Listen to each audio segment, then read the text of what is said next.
भीमरावानं बडोदा संस्थानातील नोकरी सोडली आणि मुंबईतील सिडनहॅम कॉलेजात हंगामी प्राध्यापक म्हणून 1 ऑक्टोबर 1918 रोजी प्रतिमाह 450 रुपये पगाराची नोकरी 1 वर्षासाठी स्वीकारली.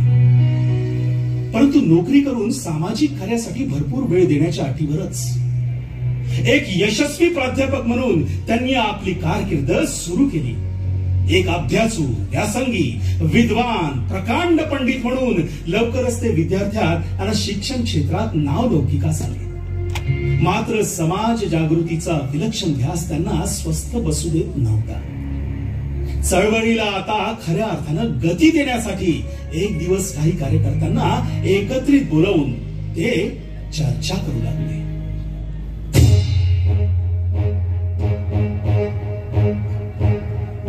न्याय आणि अधिकारासाठी, समतेच्या सत्कारासाठी, न्याय आणि अधिकारासाठी, समतेच्या सत्कारासाठी,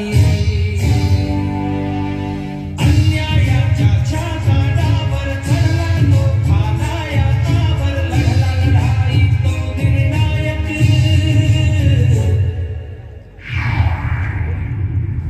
तो युगनायक, तो मूक नायक, तो युगनायक, तो मूक नायक, तो युगनायक, तो मूक नायक, तो युगनायक, तो मूक नायक.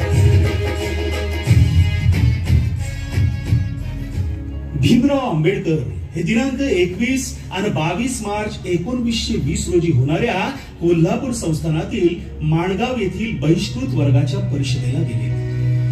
त्यांच्या अध्यक्षतेखाली परिषद भरली. दुसऱ्या दिवशी राजर्षी शाहू महाराज उपस्थित झाले.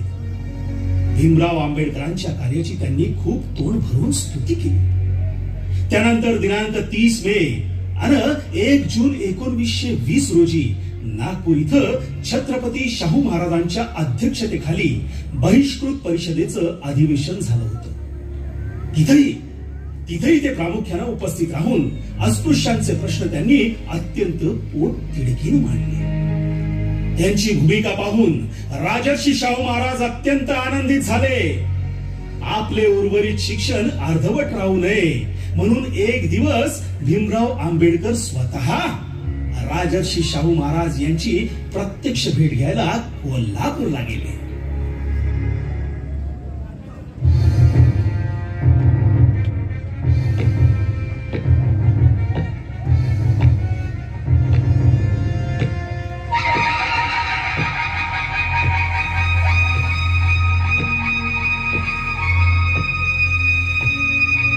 महाराजांचा विजय असो, महाराजांचा विजय असो.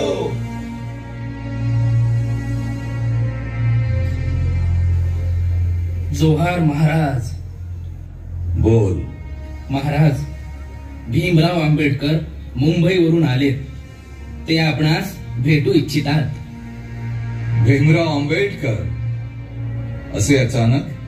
अत्यंत सन्मानाने त्यांना आत घेऊन या. जी महाराज. जोहार महाराज, जोहार. जोहार. बसा आंबेडकर, स्थानापन्न व्हा. काहीही संकोच बाळगू नका. बसा. महाराज, न सांगता आपली भेट घ्यायला यावं लागलं. माफ करा महाराज. भीमराव आंबेडकर, तुम्ही इथं आलात ही गोष्ट आमच्यासाठी फार मोठी आहे. अस्पृश्यांप्रती तुमची निष्ठा आणि तुमचे ज्ञान पाहून मी खूप भारावून गेलो आहे. माणगाव आणि नागपूर येथे तुमची खूप चर्चा झाली. महाराज, तुमच्यासारखे दानशूर आणि बहुजनांच्या कल्याणाची चिंता करणारे राजे पाहून मी खरंच धन्य झालो आहे महाराज. मी मागील काही वर्षापासून आपल्या कार्याला ओळखून आहे.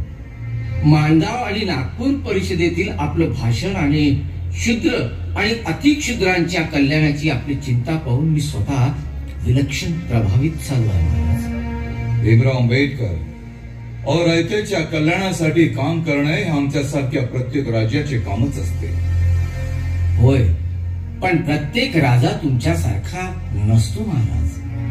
छत्रपती शिवाजी महाराजांचे खरे वारसदार शोधता आपण. मी मागे विलायतला गेलो ते बडोदा नरेश सयाजीराव गायकवाड महाराजांच्याच कृपेने. त्यांचे माझ्या आयुष्यात फार मोठे योगदान आहे महाराज. उच्च शिक्षणासाठी त्यांनी मला जी शिष्यवृत्ती दिली त्यामुळेच मला माझं शिक्षण विलायतेमध्ये जाऊन घेता आलं. परंतु आंबेडकर, किंतु परंतु न ठेवता निसंकोचपणे तुम्ही बोलू शकता माझ्याशी. मी तुम्हाला केवळ अस्पृश्यांचा पुढारी समजत नाही. तुम्हाला आठवतं मी माणगावच्या परिषदेत काय म्हटलं तुमच्याबद्दल? मी म्हटलं होतं, माझ्या राज्यातील बहिष्कृत प्रजाजनांनो, तुम्ही तुमचा खरा पुढारी शोधून काढला याबद्दल मी तुमचे अंतःकरणपूर्वक अभिनंदन करतो. माझी खात्री आहे की डॉक्टर आंबेडकर हे तुमचा उद्धार केल्याशिवाय राहणार नाही. इतकेच नव्हे तर अशी एक वेळ येईल की ते सर्व हिंदुस्थानाचे पुढारी होतील.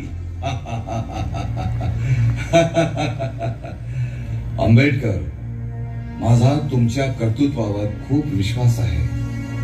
महाराज, एवढा विश्वास आपण माझ्यावर टाकलाय. मी आपले किती आभार मानू महाराज. मला अभिमान आहे तुमचा डॉक्टर आंबेडकर. तुमच्यामुळे एक दिवस या राज्याचे आणि देशाचेही नाव होणार आहे. भीमराव, मगाशी बोलता बोलता तुम्ही थांबले होते आणि मीही मध्येच बोलायला लागलो होतो. काही अडचण वगैरे आहे का? निसंकोचपणे बोला. शिक्षणात काही अडचण? होय महाराज, आर्थिक अडचणीमुळे माझं बॅरिस्टरीचं शिक्षण अजून अडून पडलंय. माझ्या वडिलांची ही इच्छा होती की मी वकील व्हावं आणि समाजाला न्याय मिळवून देण्यासाठी झटावं. भीमराव, ही तुमची इच्छा पूर्ण होईल. तुम्ही बॅरिस्टर व्हा. विदेशातील खर्च आम्ही करू.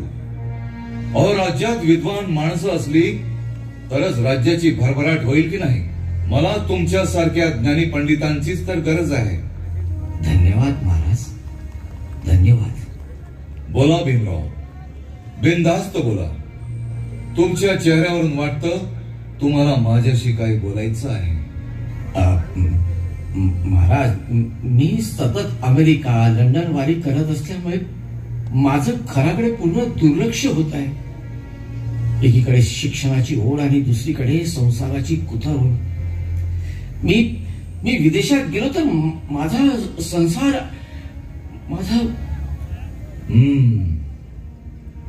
तुम्ही घरची काळजी करू नका. तुम्ही काही सांगितलं नाही तरी मला कळतं सर्व. तुमच्या पश्चात आम्ही लक्ष ठेवू आमच्या गणींच्या संसाराकडे. भीमराव, हो, रमाबाईला आम्ही बहीण मानतो. तुम्ही काळजी करू नका. उपकार होतील महाराज, आपले उपकार होतील. कसले उपकार भीमराव? अहो, तुम्ही अशा गरीब परिस्थितीतून तुम्ही एवढ्या मोठ्या समाजाची चिंता वाहता, मग आम्ही एवढंही काम करू नये? भीमराव, राजा म्हणून आमचं काही कर्तव्य आहे की नाही? धन्यवाद महाराज. आपण थोर आहात. आपण थोर आहात. जोहार. येतो मी महाराज.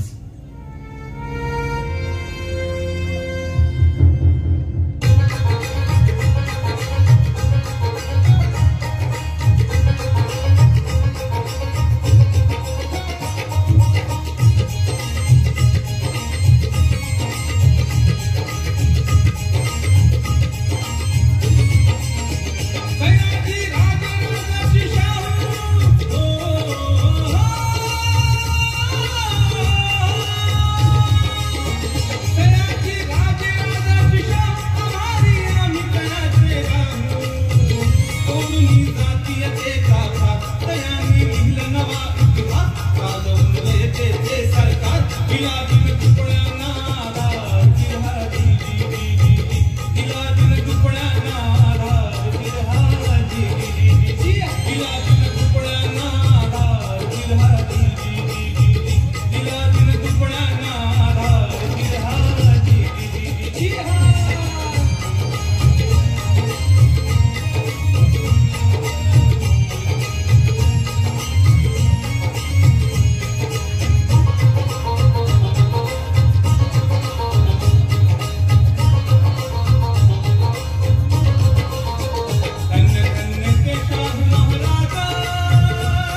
जिंदाबाद